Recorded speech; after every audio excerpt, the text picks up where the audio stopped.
how to change currency in Roblox. So the very first thing you want to do is to head over to your application Roblox and make sure you are logged into a specific account. Once you are in here, tap on this icon at the top right. Here you will be able to see the currency is in dollar.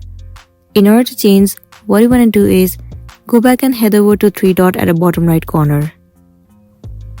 Well, inside settings, there is no any option where you can directly change the currency in Roblox, but there is an alternative way to do so.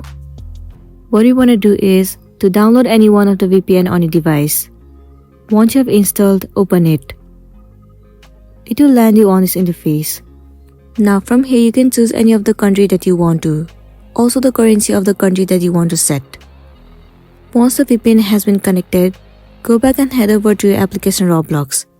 Tap on login, enter all of your access details and log into your account. Once you are logged in, you will be able to see that your currency has been successfully changed. Likewise, you can change to any of the currency on Roblox, and then you'll be good to go. So that's it, and this was our tutorial on how to change currency on Roblox. I really hope this video is going to be helpful for you. If it does, please make sure to like and subscribe to our channel.